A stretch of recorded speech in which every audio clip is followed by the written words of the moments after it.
question was one of those seldom seen occasions when I decided to hitchhike.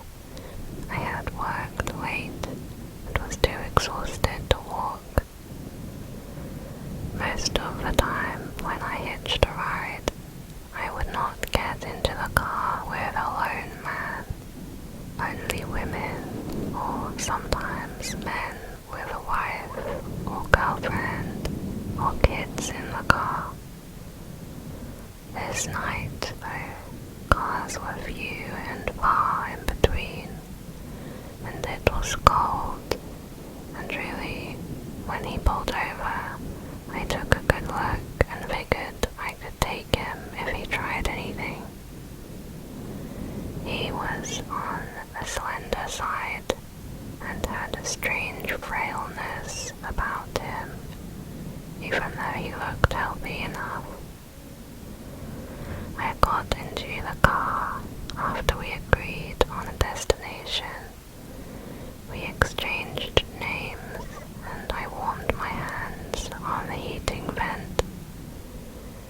He spoke quietly, asking a few questions along the lines of, was I local and how did I like living there? He said he'd only been there a couple months, but found it beautiful and hoped he could find happiness there.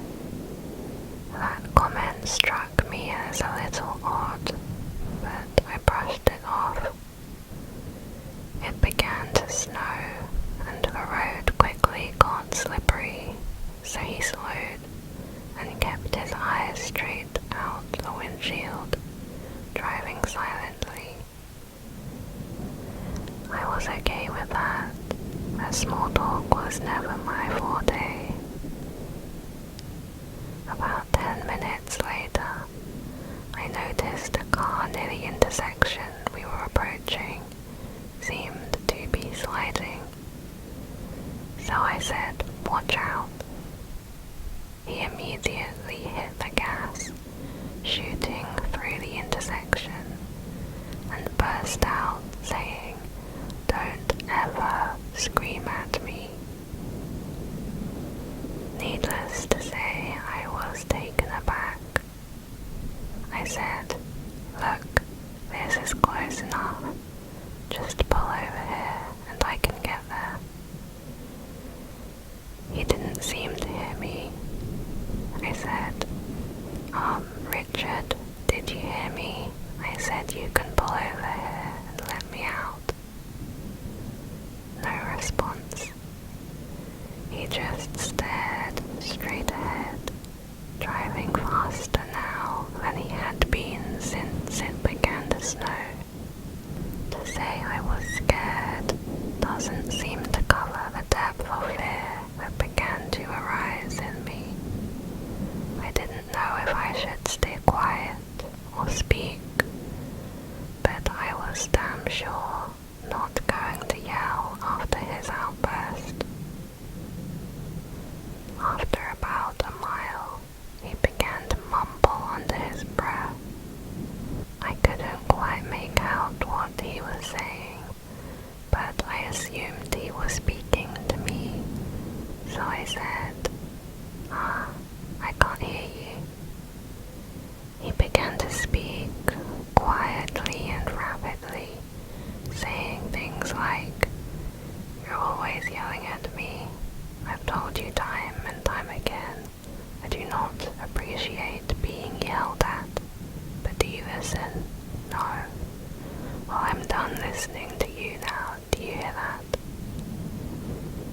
I was at a complete loss. I didn't know what to say in response, or if I should say anything at all. I contemplated just jumping out of the car, but rejected that idea when I realized the door lock was missing. There was just a silver-lined hole where it should have been. I started to cry and debate with myself about causing an accident by grabbing the wheel and hoping for the best, when he suddenly suddenly looked at me for the first time since I had gotten into the car. He blinked several times, then slowed the car, pulling into a gas station. I waited to see if he'd unlock the door, not wanting to say anything to set him off again. After a minute or two, he quietly said, "I think I better let you out here," and hit the button to open the lock. I wasn't about to hesitate. I jumped out of the car as if it was on fire. I was about to turn and walk into the gas station when he called out my name. He looked so sad and apologized. He said he was sorry if he frightened me, that he never would have harmed me, and asked if I'd be able to get home okay. I said I would and closed the door. He began to pull out of the gas station lot, but stopped suddenly. He just sat there for a couple of moments, his head down. I froze, wondering what the hell he was up to. I was about to run into the station, but he opened his window and yelled at me, waving something in his hand. It was my hat. I'd left it on his seat. I warily approached his side of the car, and he handed it to me, apologizing again. I didn't know what else to say, so I just said thanks. I watched as he drove off, making sure he was gone before moving, so he wouldn't know which direction I was heading. As I walked, I went to put my hat on, and out fell a piece of paper. Folded into the paper was a $100 bill. The paper said, "I'm sorry, please take a cab and don't hitchhike anymore tonight." I didn't. In fact, it was the last time I ever hitched a ride alone. The next story is called "They Didn't Know I Understood Spanish." About a year ago, in my final semester of college, I worked at a department store in the mall. I didn't have a car yet, so I asked for day shifts, because it was a 2-hour bus ride back home. If I had a closing shift, I'd be done at 11, but not get home until 1 a.m. This was annoying because I had a 6:45 a.m. class. My managers were jerks and gave me a week of closing shifts, knowing my situation. One night, I had just finished my shift, got on the bus, and sat in the back. I was minding my business when my iPod died.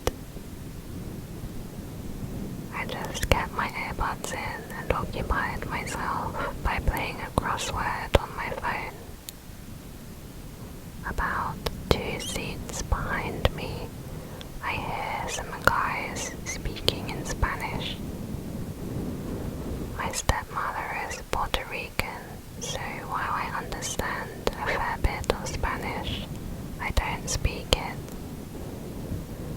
I hear them talking, but I don't pay close attention until they say, "That black girl up there," and my ears perked up. I kept my earbuds in so that they think I can't hear them, and I continued to listen. What they're saying is horrific. To paraphrase, they knew my stop. The second to last one, before the bus gets back to the terminal. It stops at the front of my neighborhood, but it's got no street lights, and at this time of night it was empty. To put it simply, they were planning on snatching me. I was about 20 minutes away from home, so I knew I had to act quickly. I knew they could see what I was doing. There were 2 seats behind and on the other side of the bus. I pretended to play on my phone, oblivious, while I was actually texting my mom. I said, "Mom, can you please meet me at the bus stop?" 5 minutes go by, no answer.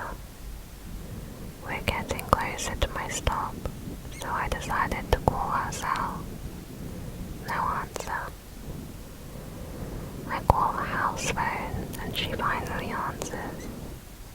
It's about 12:30 a.m., so she was asleep. I try to talk as cheerily and calmly as I can. I said, "Hey Mom, did you get my text?" She said, "No, what's up?" "Oh, I sent you a picture of these jeans I'm gonna order online when I get home. I really need your opinion, so I really need you to look, since the sale ends at 1 a.m. She gets the hint that I need her to look at her cell phone, so I say goodbye and hope for the best. We get to my stop and I see my mom's car. I grabbed my stuff and hightailed it off the bus. I don't even look behind me to see if they're following. I jump in the car and tell my mom to just go. I look in the rearview mirror and I see the guys staring at the car. The next morning, I called my job and told them I quit. No more public transport for me.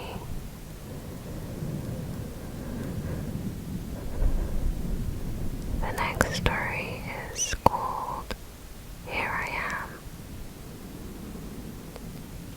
This happened to my parents back in the late 80s. They were in their mid-20s when this occurred. They had decided to go camping in cool California. When they got there, it was kind of late. My mom was sitting down on a log while my dad was unpacking the truck. While sitting, she heard walking around the campsite, so she went and quietly told my dad she heard someone. They got out of there just in case. They drove about 3 miles down the road with their headlights off, so they wouldn't be followed. Once they got there, they set up camp and began drinking while listening to a boxing match on the radio. Eventually they settled in for the night. Now they don't know for sure that this next event is connected to the first, but they believe it is. So they settled in and my dad was asleep far before my mom.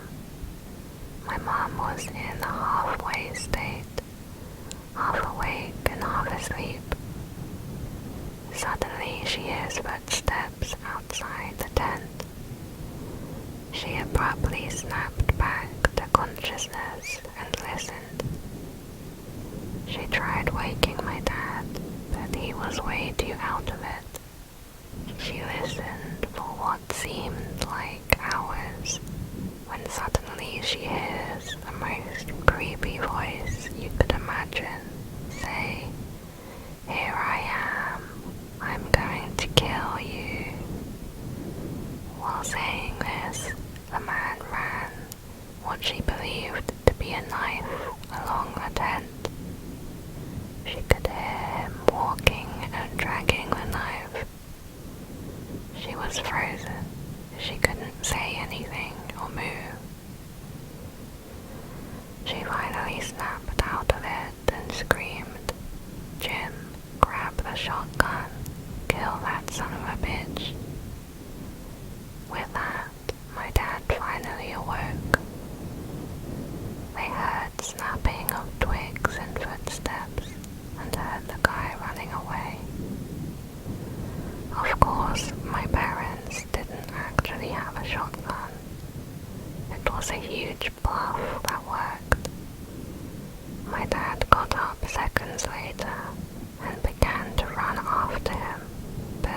was long gone. After that, my parents decided they were getting the hell out of there before anything else happened. When they went to the car, they saw their tires were slashed. They were in the middle of nowhere, with no way out, with some maniac that wanted to kill them. They tried blowing up the tires with one of those things you use to blow up rafts. Obviously it didn't work. About an hour or so later, a ranger that was patrolling the area came along and helped them out. He brought them back to town so they could get their tires fixed. While talking to the ranger, they found out that he had been searching for any suspicious activity due to recent murders nearby. My parents were likely the murderer's next victims. I tried finding some of the murder cases online, but was not able to. The next story is called Late Night Barking. This past weekend, my fiancée Alexia and I had just settled down for a night of movies. We live in a residential area right outside of town. Our home is situated across the street from a Presbyterian church with a large cemetery behind it. Most of our neighbors don't have pets, but there's this one in particular across the street and downwards a bit, who owns perhaps the loudest, most annoying dog ever to exist. Quite annoying on a night like tonight, but luckily it was quiet the entire evening. It's around 10:15 p.m. and we're lying down watching a film in our living room when the loudest dog on earth begins to bark. Unfortunately, there's nothing much we can do, except maybe confront our neighbor or file a noise complaint. But who wants to be the neighbor that does that? After about 5 minutes, I got up off the couch and decided to walk over to our neighbor's house to say something about the dog. As I headed outside, unfortunately I noticed the neighbor was not home. Their only car was not there. I decided anyway to walk up to the door and ring the bell. After a minute of no one answering, I gave up and headed back towards home. I noticed Alexia had stepped outside and was looking on towards the direction of the barking. I told her no one was home and we should either ignore it or file a complaint. No one should have to deal with a loud dog at night, especially if you're trying to unwind after a long day or trying to sleep. Alexia and I head back inside, and after about 10 minutes, the dog stops barking. Alexia and I continue our film, but of course, not long after that, the dog starts up again. This time it sounded vicious. I got up, went outside, and approached our neighbor's fenced-off backyard and saw the dog, who must have heard or saw me coming. It stopped barking, walked up to me, and began to pant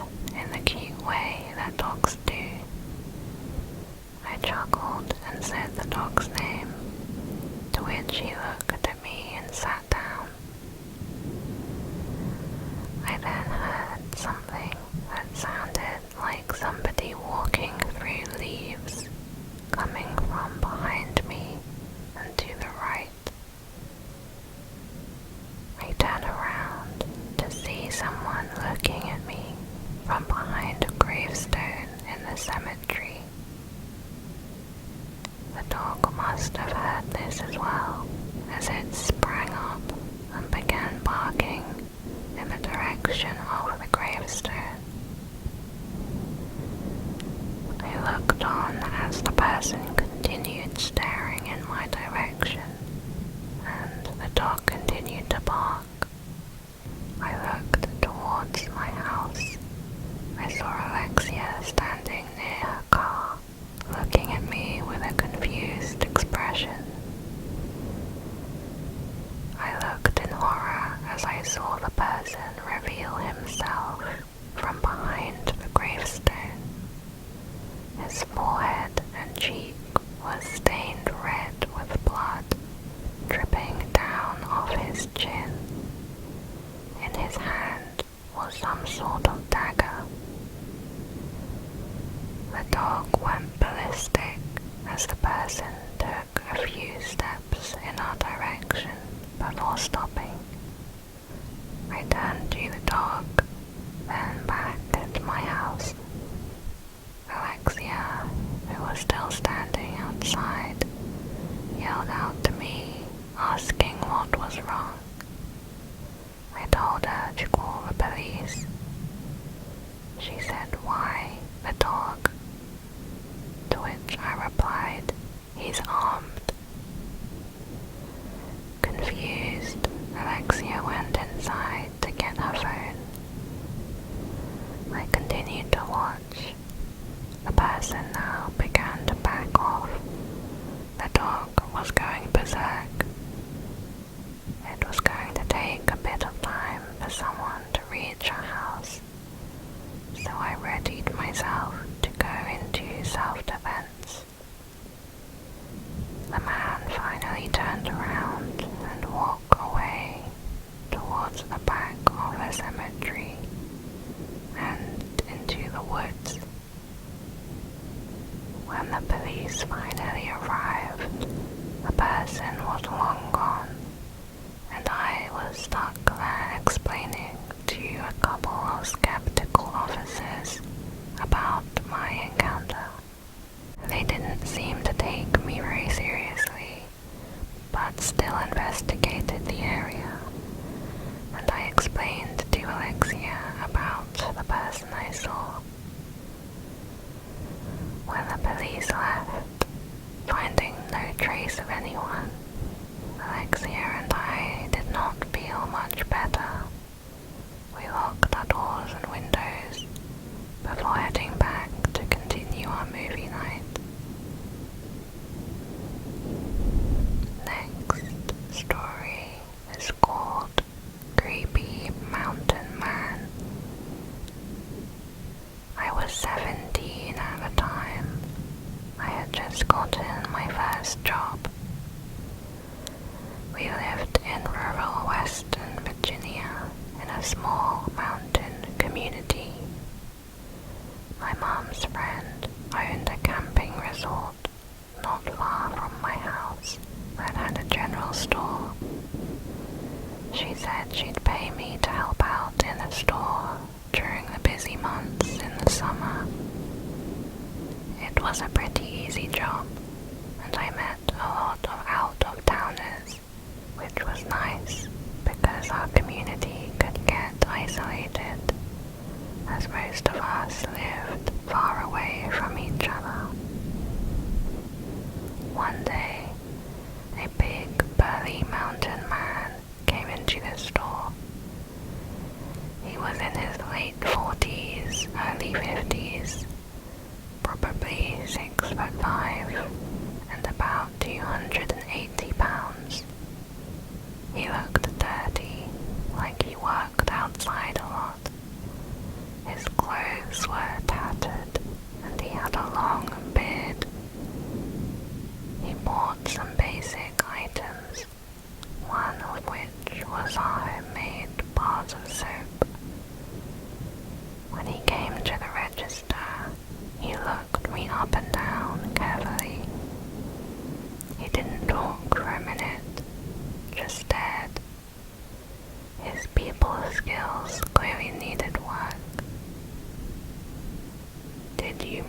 soap?"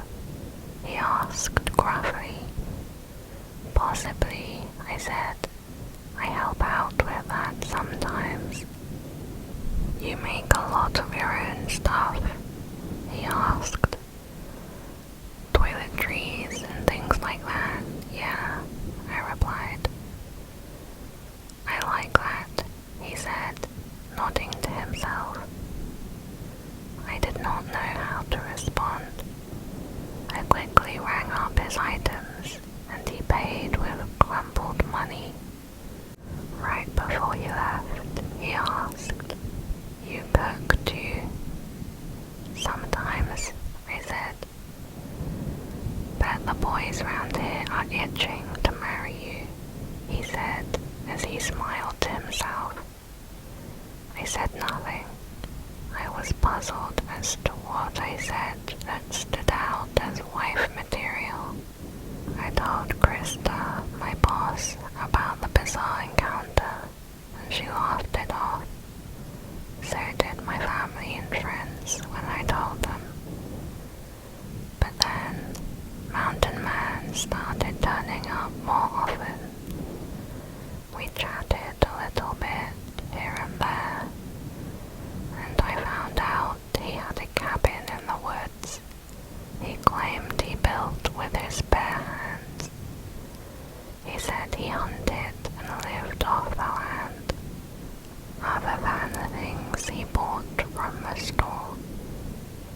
Over time, our chatter escalated, with him making comments about how nice it would be to have a woman like me around who could make those things and cook his kills.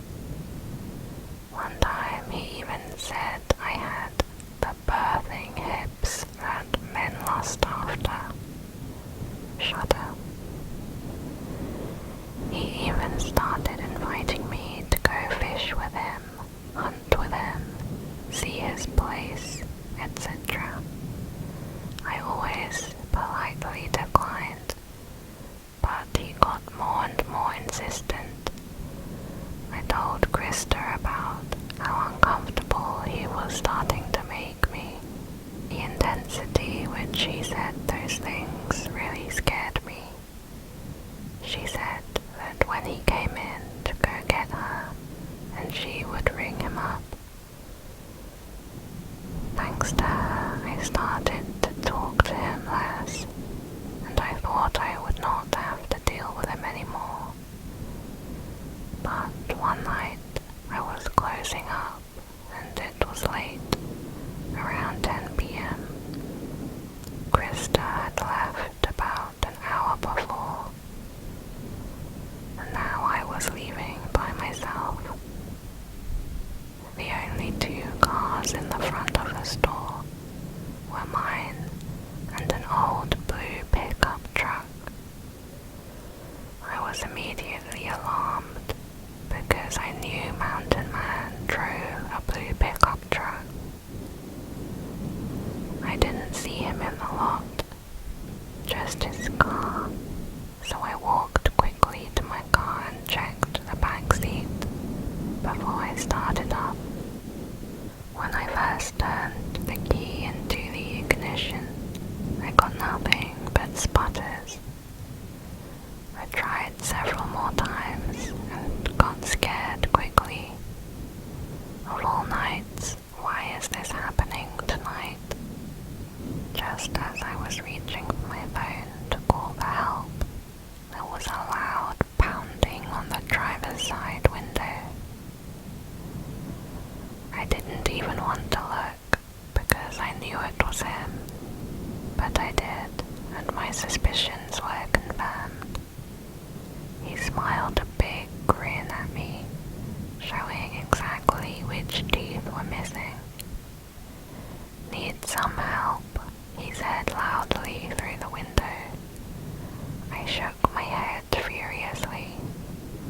"My dad is on the way," I said, hoping to scare him off. I hadn't spoken to my dad in years. Mountain Man laughed. "No, he's not," he said. "Open the door."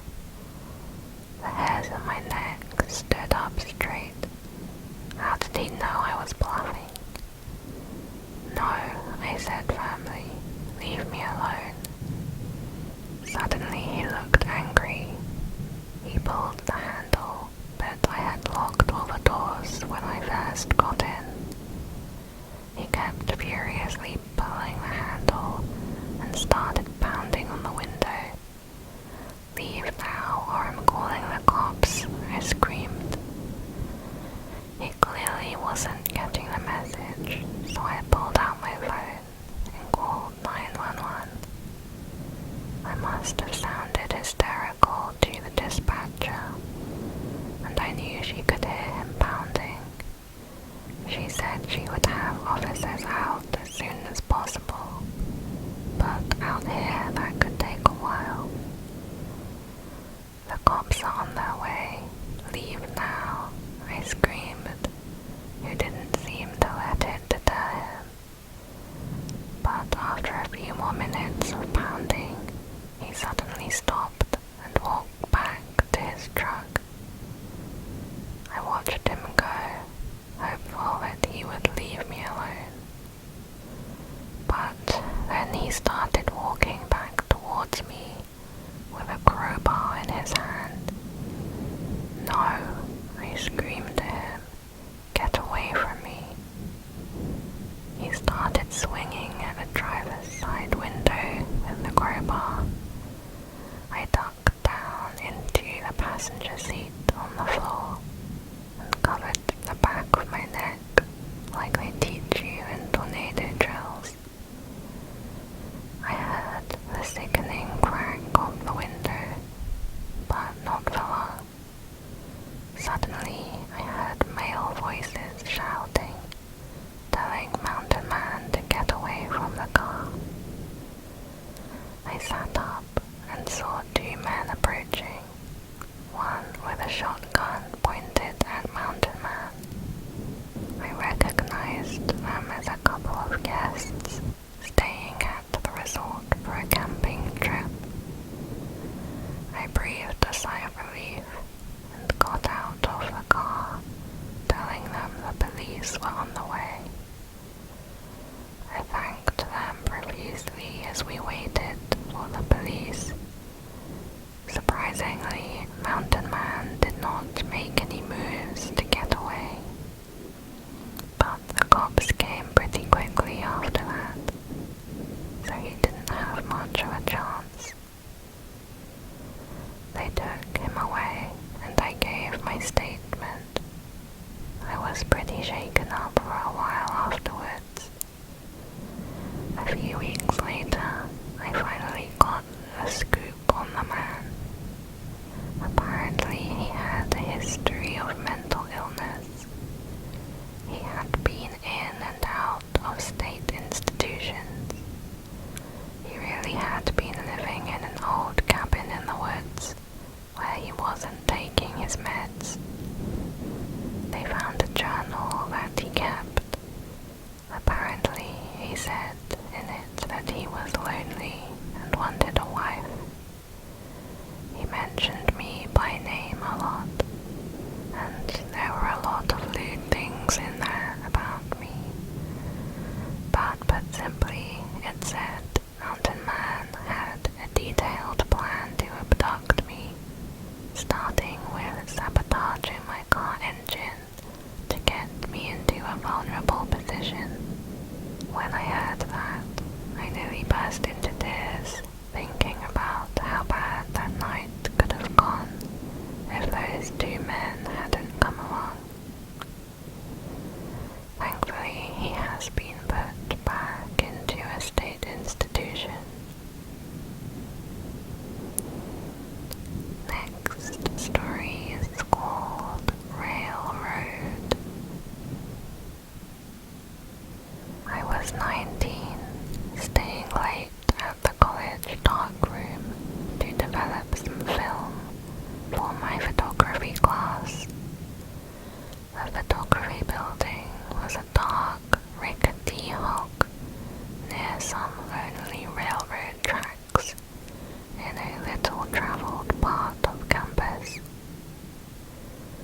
I finished developing my film around midnight and headed out.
University Hospital was a short distance down the road. I hesitated. The guy looked perfectly pleasant, and he did seem to be in pain. But I'd recently finished a book about serial killer Ted Bundy, who lured some of his victims by pretending to have a broken arm and asking for their help carrying books to his car. When they leaned over to put his stuff in the passenger seat, he knocked them unconscious with a crowbar and stuffed them inside.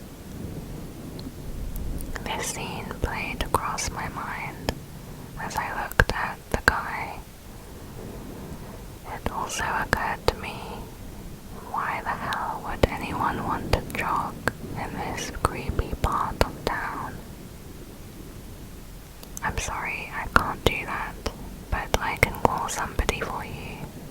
There's a phone in the photography building there. There's nobody to call, I just moved here. I don't really know anybody. Can't you just drive me? It's right down Limestone Avenue. He leaned against a car and winced as he reached down to rub his ankle. I'll call you an ambulance, I offered. No, I can't afford that. I don't have health insurance. Can you just drive me? I'll pay you $20. There was something in the way he said that last bit. Something that sounded wrong. Like that exercise in my acting class, where we had to recite "Mary had a little lamb," as though we were delivering a tragic monologue or a furious rant. There was a tone rising up that didn't quite match the words he was saying, an urgency that reached down inside me and hit the panic button. There was a moment of silence between us. I can't help you, I said. I'm leaving. I gripped my keys, slipping them between my fingers, the way my mom had taught me, so I could use them as a weapon if he came at me. I kept my eyes on him as I speed walked the last few feet to my car. He watched me drive away, still leaning against that car, a flat expression on his face, away from the dark parking lot, driving through campus with my music turned up. The fear faded. I started feeling a little guilty for leaving the guy there, although I knew I'd done what my mom and dad would have wanted me to do. I was about to turn into my dorm parking lot when I realized I needed to pick up some stuff for breakfast the next morning. So I turned around and headed back in the direction that I came. About a minute down the road, my stomach clenched. There was the guy in the jogging suit, running along the sidewalk. His ankle was perfectly fine. Later that summer, 2 students at my college were attacked at those same railroad tracks. The girl survived, but her boyfriend died. The man who attacked them was a serial killer, dubbed as the Railroad Killer by police. He murdered dozens of people across several states, most of them near railroad tracks. I didn't see his mugshot until years later, but the picture broke me out in an icy sweat, the same way when I saw that guy running down the street. I can't be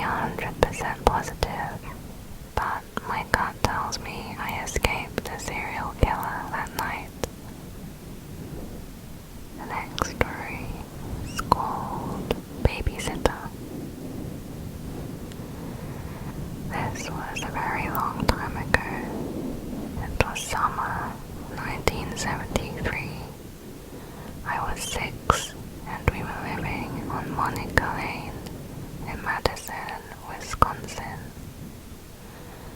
My mother just happened to be talking to my sister and I about some of the places we used to live, and we got to Monica Lane. I told her I remembered the park and how big it seemed, and she asked me if I remember being kidnapped. I immediately thought she was kidding, but the look on her face told me otherwise.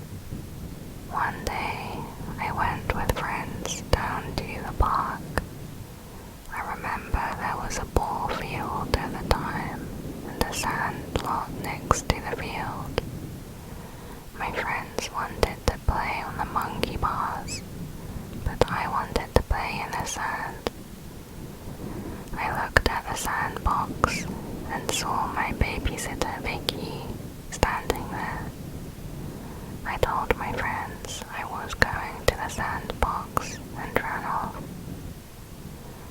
I really liked Vicky. She had babysat me a few times before. She'd play games with me, do my hair, play dress up. We played in the sand, building a castle, and then she asked if I wanted to go get a cold drink. It was hot, and of course I said yes. She took my hand and we started walking to her place. She started telling me about her puppies and asking if I want to play with them. I get excited and now can't wait to get to her house. This is where my memory had stopped. My mum carried on the story. She said it was 5 in the afternoon. One of my friends had come to the door to ask me to come back outside, sure that I had gotten bored and walked back home. When my mum checked the house, she realized I wasn't there, and she began to sprint to the park, screaming my name. At this point, she was 7 months pregnant with my sister. After asking several kids if they had seen me with no clue, she went to the ball field and asked the older boys if they saw me. One of the boys said that he'd seen a younger woman playing with a girl that fit my description in the sand. They walked off in a general direction, and that was all he knew. My mom ran across the street to one of the houses and asked to use their phone and call the police. By the time the police got there, my dad had come home, and some of the neighbors were trying to help my mom. So there's this search party out looking for me, screaming my name and knocking on doors. Between the boys and the neighbors, they had deduced who it was that had led me off, but I have no idea how. The police and entourage go to Vicky's home where she lived with her parents, but they weren't home. They knocked on the door. She came to the door and told them she hadn't seen me and that she'd been home all day. The police asked to come in, and for some reason she said okay. They went through the house, went to the basement and found me. That's what my mum knew, and then I remembered. It was like a floodgate that opened up, and I started crying. I never got a bad feeling from Vicky, and my parents didn't either. But when we walked into her house, I remember a cold feeling washing over me, and got very worried. I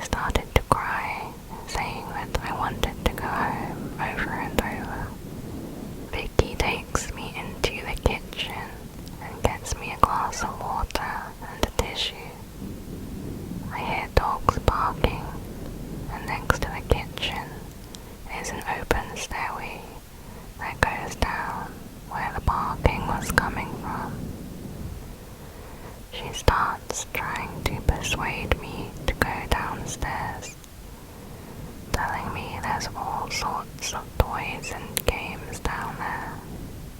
I reluctantly agree, and she grabs my hand to go down the stairs. The dogs are getting nuttier and I start screaming. At this point, Vicky is getting bizarre. She screamed at me to shut the F up. If you don't shut up, I will throw you in the cage with the dogs and they will eat you. Shut up. Dragging me down the stairs and still screaming. I was scared out of my mind. I was hyperventilating and screaming so hard that I'm not making any sounds. Vicky then flips a switch and starts being sweet, trying to calm me down. She tells me she was just playing a game and that she wants to play hide and seek now. She must have been relatively good at calming me down, because the next thing I know, I hear knocking on the door upstairs, and I wasn't crying. I keep hearing the knocking and she tells me it's her friends. They're coming to play hide and seek. She convinced me to let her put a piece of masking tape over my mouth so I wouldn't make a sound, and lifted me into this big wooden box next to the dog kennel. She put a big pile of blankets over me and told me to be really quiet so they don't find me. The whole time the dogs were going crazy, but when she calmed me down, they calmed down too. They still looked incredibly mean, but were no longer frothing at the mouth and only slightly growling. Until the knocking started again, I was still scared and convinced the dogs were going to get out and eat me. I remember taking the tape off my mouth because I couldn't breathe, but I remembered I needed to be quiet because I was afraid of what she'd do if I screamed. I laid in that smelly box next to a big bag of dog food, sweating with tears rolling down my face. All of a sudden, I hear what sounds like adults yelling my name. They come down the stairs, and the dogs are going crazy again. Over and over, they yell my name. Then I hear one man say, "If you don't shut those dogs up, I will." I was in a large storage box with tape hanging off my mouth when they opened the lid. I remember a very nice man asking me my name and if I was okay. I don't remember answering him, just screaming and crying and grabbing his neck so hard that my dad had to practically pry me off him. Mom said that Vicky was found guilty of attempted kidnapping and that she had went to prison, but couldn't remember the last time she heard anything about it. We moved from the area shortly after